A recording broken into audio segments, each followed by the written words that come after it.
Hi, I'm Michelle Perez. I got a lot of questions. Hi, I'm Mike Pincus. I think I may have all the answers. Welcome to the Mike Pincus Fitness Podcast.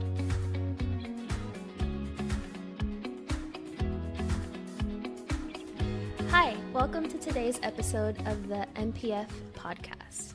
So Mike, last episode we talked about your story and how you became a fitness trainer.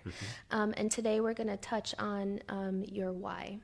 Why a fitness trainer and my why of doing what I do as a fitness trainer kind of blend together. I didn't realize it early on. I would have to say that, growing up, for me at least, my idol and my role model, I shouldn't say idol, my role model when it came to work was my father, my grandfather, my godfather.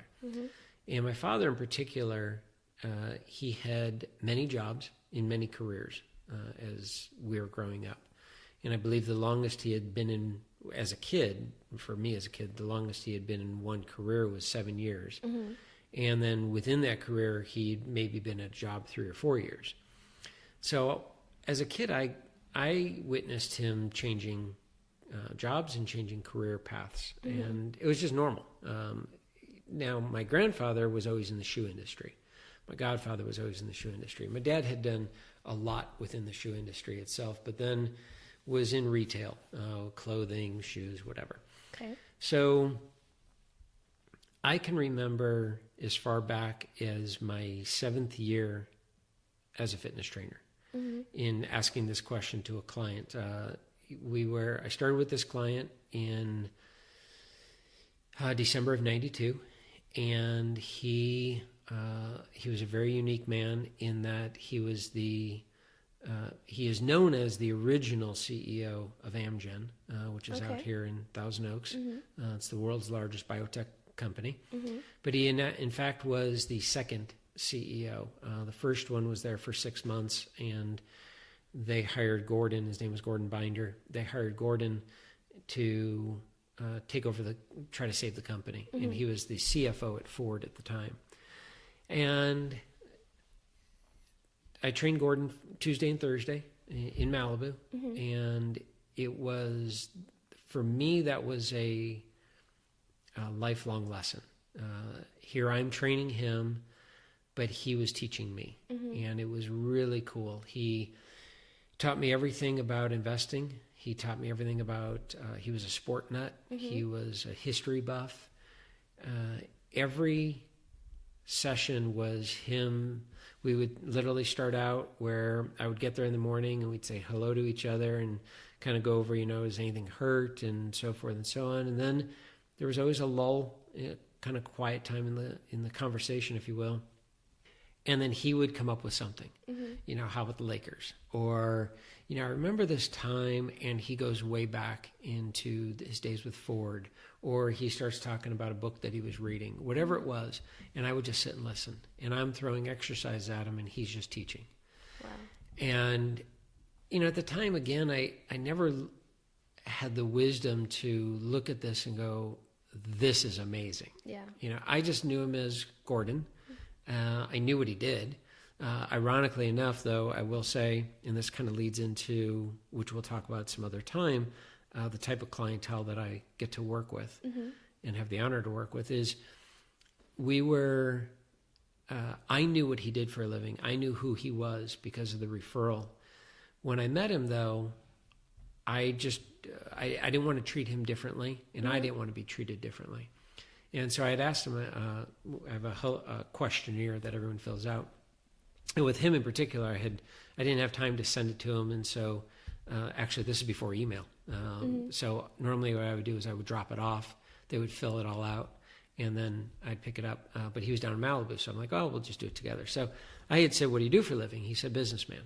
Now I knew he was the CEO of Amgen for a year, 1 year. He never discussed where he worked. Wow. It was crazy. And he would hint about it, and I knew what he was talking about in terms of being at the office. And one day, the word Amgen came up, and I said, do you know somebody that works there? And he'd said, well, I actually do. And I said, really? I had no idea. And he says, yeah. And I said, what do you do there? And he said, it's just little things here and there. And here he's the CEO. Wow. It was crazy. So it wasn't until I was invited by him to have lunch at Amgen. And he, for whatever reason, said, why don't you come over and have lunch with me? And okay. And walking down the halls, and I see his picture, and he came out of his office, and I'm looking at his picture, and I said, really? Just a person that works here? And he smiled, and he's like, oh. And that was our relationship. And I trained him for 8 years. But at the 7-year mark of me training clients, one morning I had said to him, well, it's been a great run. He said, well, what do you mean? And I said, well, I've been doing this 7 years now. And I guess it's time to move on. Mm-hmm. He said, why would you move on? You do what? And I said, well, I don't know, something else. I mean, it's probably not going to continue. Mm-hmm. I mean, I don't know where else I'm going to get clients from, and I've done everything possible in the industry, so I'm probably just going to go somewhere else. And he's like, this makes no sense to me. You enjoy what you do. You're very good at what you do. You're very passionate about it. Mm-hmm. Why would you leave? And I said, well, that's always been what I've known. And he's like, okay, well, we're going to change that. And he said, there's no reason you can't continue to do this. And he said, wouldn't it be great to travel someday within the world of fitness? I said, well, how am I going to do that? If I have clients here, how am I going to go travel to Italy and train clients there? What are these clients going to do? And he said, well, what if one day you were to talk about fitness and teach people fitness? Like, who's going to listen to me? And like, what do you mean one day? I've been doing this for 7 years. So what, like in 3 years? So big deal. I've been doing this for 10 years. I know people that have been in the industry way longer, and they're somebody to listen to. And by the way, who am I? I'm just a kid from Chicago. I figured out a way to make a business out of this on pure accident. Mm-hmm. And I trained some really cool people that nobody knows who they are. And they're teaching me a lot of stuff. I guess I'm teaching them a lot of stuff. Who's going to listen to this? Mm-hmm. So that's a silly idea. So I just kind of put that on the back burner. I said, well, I'll just continue doing what I'm. And I trained him from 92 to 2000. And he had retired from Amgen, and Malibu was not his main home. But they had their summer home there, and kind of weekends and things like that. But on Monday and Wednesday night after work, he would drive down to the beach, and I would meet him Tuesday and Thursday morning down there. And so he had said, well, being that I don't have to be in Thousand Oaks anymore, we're going to be staying at our other house, which is about 45 minutes from TO. And, can you train me there? I said, oh, sure, no problem. So I made that commute for about 6 months. Mm-hmm. And the drive there was 45 minutes in, because it was off 405, but it was an easy hour and a half coming back. It was just terrible timing. And the hoping that maybe he can refer me to a client next to him, a friend of his, but that never happened. So I had told Lisa at about the 3-month mark, Lisa, my wife, I had told her about the 3-month mark that I'm going to have to let him go and just move on. And it took me 3 months to tell him. And every Thursday, okay, and he'd have a check for me. He's like, all right, see you Tuesday. Yeah, I'll see you Tuesday. And I come home, so I just tell him, no, it wasn't the right timing. And I would always make all these excuses. So the day finally came, and I had said to him, he handed me the check, and I couldn't even look at him. I mean, I still get emotional to this day. And he said, Tuesday, and I said, well, there's something I need to talk to you about. And he's like, uh-oh, here it comes. And I said, I don't know if you know. And he says, no, trainer firing client. Yeah. I said, don't do this to me. And he says, no. And he's like, go ahead and talk. And again, I could not look at him. Mm-hmm. And I said, it's not about the money. I said, I am literally wasting an hour and a half to 2 hours in my car where I could be teaching and connecting and communicating with somebody else, but I'm literally in the car. Yeah. And I love training you. I could charge you double, triple. You would pay it. Mm-hmm. But it's not about the money. And he just sat there and he's like, you've been listening all these years. Wow. And sorry. So that that human connection is what drives me. Yeah. And I ran into him years later. He wrote a book, basically his story of growing Amgen into becoming what it is today. And I would always send him a text or an email on his birthday, and we would connect in September on his birthday. And then the book came out, and my sister-in-law works at Amgen, and she said, "You gotta come." And he's doing a book signing. I'm like, "Okay, that's great." So all the employees are lined up, and everyone got a copy of the book. And I mean, the line was just huge. Yeah. At the time, there were maybe 3,500 employees worldwide. People were flying in from Puerto Rico even just to meet him and have the book signed.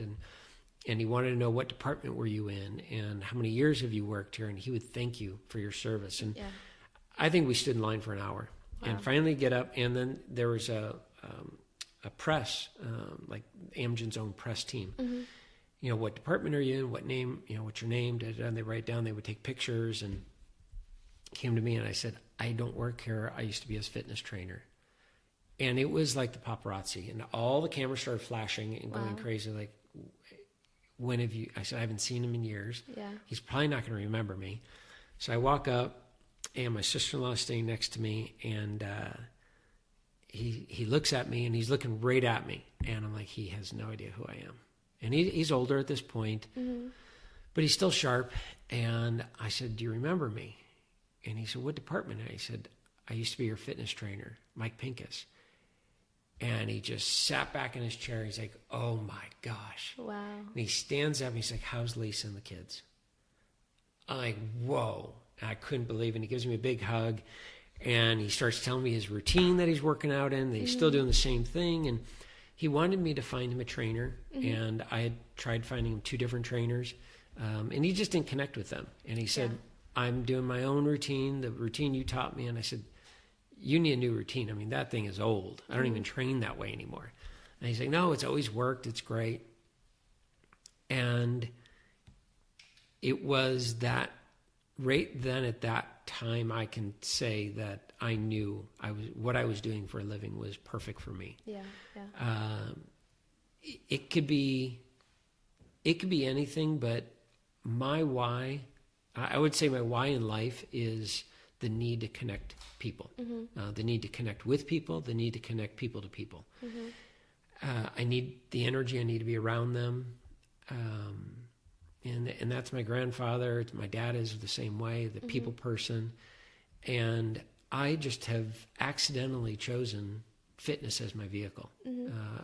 Again, had I not had my girlfriend at the time, her father basically getting me a job in a health club, I could have been doing anything. Yeah. I probably would have figured out a way to connect. Ironically, this is by far the best thing that I can think of because it's so personalized. Yeah. You know, I get to work with their nutrition. I get to work with their aches and pains. I get to work with when they're feeling great. I get to meet the family. I get to meet the kids. I get to know their stress levels. I get to know what they do for work, why they do what they do, what makes them tick. All of these things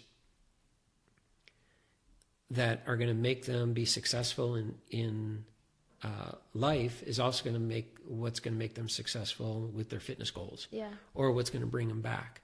If their stress is extremely high at work, how can we reduce and get them to reduce that stress so that they can grow within their fitness goals? Yeah, yeah. So, So I have found that spending the quality time with my clients, I get them for 1 hour. I've been known to talk and go a lot longer than an hour with my clients, and sometimes they're kicking me out like, "Okay, you got to go. Yeah. You're going to be late to your next one." Is I'm giving them the world of fitness, everything I know and everything I've experienced over the years and everything I've studied and everything I continue to study. They, in turn, are giving me life lessons, life experiences. We were recently at one of my clients' birthday parties, and I've trained him for 22 years. Wow. And 2 days a week for 22 years, and he has missed, without exaggerating, he has missed maybe 10 sessions. Wow. If he's traveling, that's one thing. Yeah. But if he's home, 10 sessions due to sickness. Wow. And even if he's got a slight grade fever, I show up, he'll tell me he's got a slight fever. He's like, just let's keep it easy today. I'm like, why didn't you cancel? Nope, this is what I do. And so many of my clients are that way. And so I learned that work ethic through my clients. So at his birthday party, I had the honor to toast him, and I had said that, and it's what I truly believe. My parents raised me and got me to the age of 18. My clients took over from 18 and a half to I'll be 50 in May. Yeah. And they combined have raised me. Wow. Everything from how to invest, how to treat other people. My wife and I are about to celebrate 27 years of marriage. Congrats. Thank you. And so many of the lessons through my clients' eyes, I've been able to take into my personal life, raising our two girls, calling my clients and saying, okay, they're doing this. What do we do? Yeah. There's no manual here, and them laughing. And, I'm a sponge when it comes to asking questions and learning, and I have no ego about it. I have no problem about it. I love to learn. Yeah. And it doesn't matter what it's about. So my clients have provided me with, I'm going to say, with as much of a service as I've provided with them. I would almost say that they've provided me with more of a service. They will tell you that they're just being them, and I'm providing a huge service to them. Yeah. Bringing back to what we talked about in the first podcast, who in the right mind would pay for this? 30 plus years later, the fact that I'm still at it, and I don't feel that I've even scratched the surface. I mean, I feel that I'm continuing to grow as a trainer and understand people better and so forth. I can look back and say that it's bizarre. I mean, it's like one of the best words to describe it. I would never have imagined doing what I do for a living and teaching people the world of fitness, but getting so much in return from them on that ability to connect. So my why, I would definitely define as the absolute need to connect with people, and my vehicle is fitness. Fitness, yeah. And I think there's definitely something to be said about the reward that you get as a fitness trainer when you're able to connect with your client. Absolutely. On that human level. Absolutely. It's not just do this exercise and you'll have muscles. Exactly. It's like you said, you have to learn more about your client and connect with them where they're at, what stresses them out, like what are your goals, like what is it, just trying to get that to know them as a person to then be able to guide them through fitness and to becoming an overall healthy person. Absolutely. I have a mentorship program working with trainers. Trainers today, where the industry has drastically changed over the years, trainers today have the option of, there's probably 250 to 300 certification companies out there. And so you can go to all different certification companies. You can go to different colleges and learn everything. I'm going to say for the most part, we all know the same stuff. Okay. There's different, and we're going to get into this later in the podcast, but there's different philosophies on nutrition and different philosophies on how to strength train and so forth. But in general terms, for the most part, we're all doing the same things. Yeah. The trainers that I take through my mentorship program has nothing to do with how to train a client. It literally is, okay, you're now certified or you now have your degree. What are you going to do with it? And how are you going to make a business out of this? And that's absolutely one of the things that the trainers that have gone through my program have become successful at is they learn it's all about the connection. Yeah. One of a very good friend of mine who is a fitness trainer, Gunnar Peterson, who eventually we'll have on this podcast. Gunnar said it best. It's not about sets, reps, and protocols. There's nothing to do with that. It is all about that human connection. So one trainer that came through the program, he was, we were going through his clientele. And again, I never asked him, how do you train a client? I just assumed that he knew what he was doing. Yeah. You know, and rightfully so, thankfully, actually, that he's a very good trainer. But it was all about, why are you doing this? And he had many mentors before me. But I was the first one to ask him when we sat down for coffee, because he was trying to figure out, how do I get clients? And he kept going different avenues. And my first question is, why are you doing this? What's your purpose? And he said, well, geez, no one ever asked me that. And it was normally, you know, how are you getting clients? And so we went through what his why is, of why he's doing this. And so then once we defined that, then we looked at each client individually. What do you have in connection, in common with this client? And he had one client in particular that he had no connection with. And he's like, it just kills me. He's like, he's a nice person. He's a nice guy. I just don't know what makes him tick. And I said, well, you need to find out. Have you ever asked? He said, no, not really. I mean, we're just so different, but he keeps coming in for the workouts because he likes them, but we literally don't talk about anything. I'm like, okay, as a trainer, that's got to be boring out of your mind. Yeah. As a client, at some point, he's going to be like, do you even know me? Yeah. So I gave him the homework. I said, find out what makes this guy tick. I'm going to find out that he's big into gaming. Now, the trainer is he's not a gamer. So I said, okay, you're going to the GameStop. I said, get an education on one game. Yeah. I don't care what it is. Find out what's the hottest thing. Buy the game, learn it, play it. Now when you're the trainer or with the client, just say, hey, yes, I picked up this game, and just nonchalant. And he did. And he said he lit up like, oh my gosh, that's the game that I'm playing. And they started talking. He's like, and it just, the floodgates opened. Yeah. And he said, now he's one of my favorite clients. And I said, see, we didn't even say anything about how to train him. It was just that human connection. Yeah. And then that client sent him another client. Because now there's that, like, oh, you're going to love him. He's totally cool. He's totally into this. You know, and it's a snowball effect. Yeah. Whether you're training a lawyer, a CPA, doctor, hairstylist, mechanic, it doesn't matter. You have to be able to figure out what makes them tick. You don't necessarily have to know exactly what and how they do what they do, but you better understand their what their day is like and what goes into their day, because it's going to affect their workouts drastically.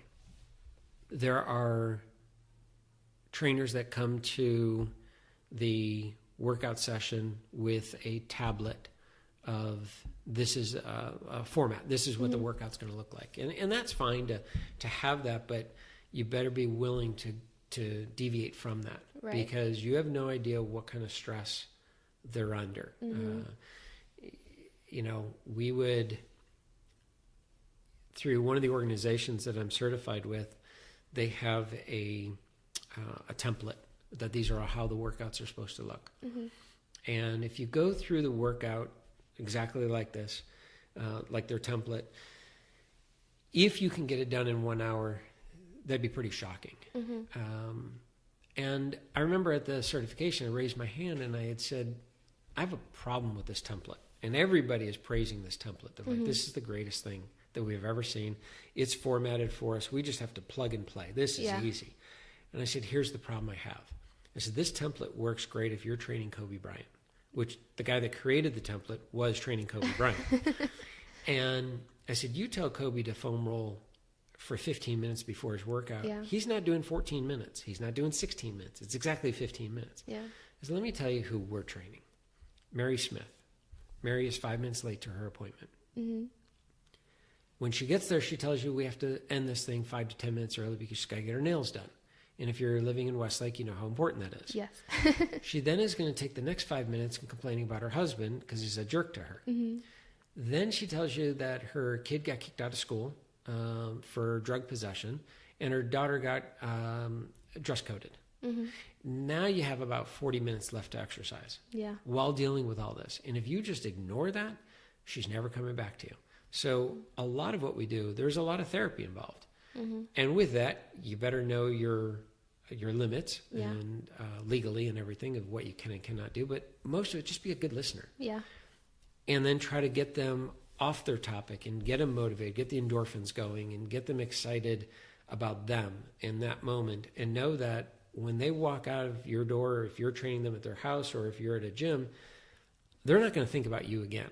Mm-hmm. They're on to their next stress and what they're dealing with. But hopefully you've influenced them just enough that they at some point in the day are going to look back, whether they're a little sore from a workout or they feel, man, my day is going like crap, but at least I got a good workout in today. Yeah, and wow, that trainer, he really listened, or she really gave me some good advice from another trainer or another client, whatever it is. So that's what it all comes back down to. And with that, I can say, and it's kind of the little saying that I've had for a long time is, I've been a trainer for 32 years and I've never worked a day in my life. That's awesome. Yeah. It's an honest statement, and it's very crazy that I can say it. Yeah. Because I don't go to work. I go and hang out with people. Yeah. That is so cool. Yeah. That's awesome that you've been able to implement that human connection into your work. So tell me a little bit about how your clients have inspired you, or maybe you can think of like one or two specific clients that inspire you to keep going. Okay. Pick out a few of them. So I would, what's unique about my clientele, and it has not been the case since day one, but definitely in the last, I'm going to say 20 years, the connection with all of my clients, well, first, back up real quickly, is my very first client in-home. So I'm what's called an in-home trainer. I go to the client's home. A few of them do come to me. I've got a gym set up at my house, but predominantly I go to the client. Started out in the gym, and another trainer standing beside me in the gym had asked me if I could train a client in-home. She lived in Westlake, didn't want to come to the gym. I said, sure, not a problem. And he says, you've done that? I'm like, easy, not a problem. Which is exactly what I've always done with, getting up at 4 a.m. I can do not that. A problem, easy. Yeah. So I'm sitting here thinking, how am I going to train this person? And I get to her house and her garage is full of equipment. I'm like, wow, this is crazy. And so it was easy. I really didn't have to think about anything. It looked a little bit different than what I was used to at the gym. She, in turn, referred me to a person and kept referring. So a majority of my clients can all go back to that one person. Oh, wow. Yeah, which is pretty cool. Yeah. And that was, I'm going to guess 1990 was my first in-home client. And so when I look back at all the types of clients I've had over the years, they all have in common that they're all self-made to where they're at financially and where they are within business. Very few are second or third generation. Self-made. Of self-made, yeah. In the last 20 years, I'd have to double check this, but I'm going to say that probably 100% of them, if not 95%, are self-employed. Wow. And a majority of them, of that, never worked for anybody. They just don't know any different. It's pretty crazy. And even when I talk to them about it, they're like, there's no way. And we start, a lot of my clients know each other. They're like, well, look at that. And I'm like, oh, wow, yeah, you're right. So I'm really good at asking questions of what's their why they've gotten to where they are. So I'm able to use that and fuel that into myself and life experiences. But so one of my clients, who I mentioned earlier, he and I have been together 22 years. I joke that he's my godfather. I call him the Godfather. I was trying to get something arranged in Lake Havasu, Arizona, and they said, no, there's no room. It's totally full. I hung up. I literally called back, and I said, I forgot to tell you that, and I mentioned my client's name. I said, he says hello. I said, oh, that's my godfather. Immediately said, oh, we have a spot for you. Wow. It was crazy. And they literally told me there was a year wait. Wow. Yeah. And so I called him right away and I said, okay, you have pull there. Yeah. And he laughed. He says, I have no idea. I haven't talked to them in years. I said, well, they know who you are. Wow. So he himself is unique. They're all unique, but he is a businessman, and he's in an industry that is it's definitely nationwide. His company is nationwide, but there's 6 main players within this industry that he competes up against, and he's probably, in terms of size of the company, in terms of employees, probably one of the smaller ones, but he's one of the main players in it. Okay. And it's pretty cool to watch and listen. During some of our workouts, he'll be working deals and doing what they do, and just to sit and see that side of him is really cool. From him, I learned from all of them about investing, probably first and foremost, because again, I'll ask questions. Yeah. From him, I also learned a lot about how to raise my daughters. He has a daughter that he's very close with, and she's very successful. And I see their relationship. Yeah. And they went through a lot of hard times as a family, but that connection with he and his daughter is it's awesome to see. Yeah. A few other clients. So I have one client in particular that she I would say she treats me more like her son. It's cute because I have to be very careful how I talk to her. Yeah. Because I think she thinks I'm talking to her as a son-mother relationship. But I have to be direct and stern with, okay, this is what we need to do. And being respectful at the same time. Exactly. Because her own kid would never say the things that I'm saying. Yeah. I mentioned my client that we got in the conversation of history, and I learned more from him of history than I did in high school. But again, wasn't the best student, didn't pay a lot of attention. But he made the stories just that much better. Yeah. I had one gentleman that I trained. I started with him at the age of 80. He was 80 years old. Wow. And this was a unique one. Again, they're all unique, but this was pretty special. His kids hired me. His kids called me and said that my dad is 80 years old. He doesn't move much. He needs his life back. And I remember talking to his son. I said, at 80, he needs his life back. Okay. Wow. And he says, when you meet him, you'll know. So he is the founder of a country club, El Caballero Country Club in Encino, I believe. And he had a very unique business himself. And you talk about stories. He literally was teaching me about prohibition because he lived in it. Wow. It was crazy, the stuff that he would say. And what was even crazier is he was 80 years old at the time when I started. My client before him at the time was 10 years old. So I literally left a 10-year-old training him, and we were getting him ready for BMX for Olympics. And then I get in my car and I drive a half hour to my next client who's 80. Like, wow. What do we have in common? Yeah. And what do these two have in common? Yeah. So you kind of have to become that chameleon and form in. So, he was very good at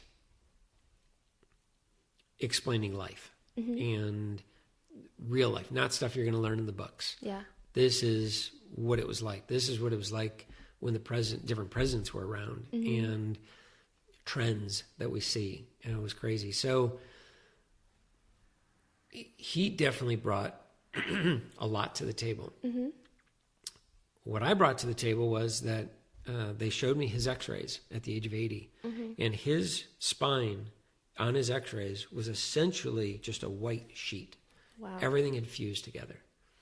And his neck was permanently crooked. Mm-hmm. And he couldn't golf. And here he developed El Caballero Country Club. Yeah. And he couldn't even golf. Forget on Advil. I mean, he just could not swing a club. Wow. And that was his dream, was to golf again.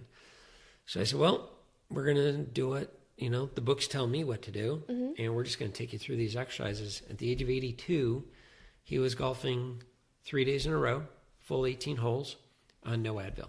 That's had to amazing. take the fourth day off, and then just repeat it. It was crazy. Yeah. I remember we went together, went and had lunch, and we went to hit a bucket of balls. And this was going to be the first time he's swinging a club again. And it had probably been about a year since we'd been training. And I felt he was ready. I said, let's try it. And he's like, this isn't going to work. It's not going to work. He didn't want to try it at home. He's like, no, if we're going to do this, we're going to do it right. We go to the driving range at the course, and he swings the first club, and he's kind of looking. He's like, well, how did it look? And I said, well, it went straight. And he's like, yeah, but it went like 5 feet. I'm like, it went straight. Yeah. And it just kept going. And the next thing we know, he's playing golf again. I trained him for 5 years. Unfortunately, his wife got sick, and she eventually passed away, and he passed away shortly thereafter. He referred me to a friend of his who was a past president of El Caballero Country Club. They were good friends. And the second guy, his wife had passed away recently. So my first client there, the founder, he felt that I would be a good companion, good human connection with this guy. And so I went there, and we met the first time, and we hit it off. He was 83. And we had a great time. It was just the first session, laughing and him telling me about all of his traveling and so forth. I show up for the second session, and I remember putting my bag down. I always come with a bag of goodies and as far as exercise equipment and so forth. And I put the bag down, and it had been raining that day. I take my jacket off. I'm trying to find a place to hang it, and I turn around, and here's an 83-year-old man, and he's a very big man, and he's crying. Oh. And I'm looking at him like, what did I say? What did I do? And he said, I'm really sorry. I said, no, that's okay. I said, is there something wrong? And he said, I just don't know how I'm going to get along without her. And I'm thinking, oh my gosh. And in my mind, I'm literally flipping through my manual of NASM, the certification. Okay, we never covered this. Yeah. Like, this is not part of what I do. I'm like, and I'm just sitting here, I'm like, what do I say? Yeah. I said, I'm sorry, do you want to talk? And he said, that'd be great. Pull up a chair, sat and talked for the whole hour. Did not do anything. Yeah. I'm like, okay, this is not what I do for a living. Yeah. Get up, and he said, tomorrow? I said, okay, I'll be here tomorrow. He said, okay, I'll be in a better mood. And I said, you were fine. He said, thanks for listening. I said, thanks for sharing. Trained him for 5 years. Wow. It was, and again, what he brought to the table, life experiences, buying a building in an area of LA that nobody in their right mind would have ever bought a building. And he just kept holding on to it, and different tenants would go in and out of it, and eventually sold the thing for millions.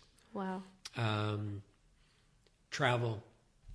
Talked to him about travel, and he had been all over the world, been on every continent. And I told him in specific, I am interested in seeing the most beautiful shoreline. And he said, well, that's an easy one. He says, get in your car and drive. He lived in Westlake Village at the time. He says, drive from Westlake and go all the way up to Vancouver. He says, we have the prettiest coast. Canada? Yeah, all the way up to Canada, Vancouver, Canada, along California, Oregon, all the way up. He said, we have the prettiest coast of anywhere in the world. I've seen every coast. Wow. He said, I can save you a lot of money. And it was just things like that. Yeah, That was really cool. I mean, it's just one after another after another. Yeah. That's awesome. Thank you for sharing all those touching stories. It's really moving to see someone who's actually living their passion and that knows exactly what they're supposed to do in this life, which in your case, it's connecting with others through fitness. Absolutely. So to everyone out there, stay tuned for the next podcast. We have some pretty exciting things coming up. Perfect. Looking forward to it.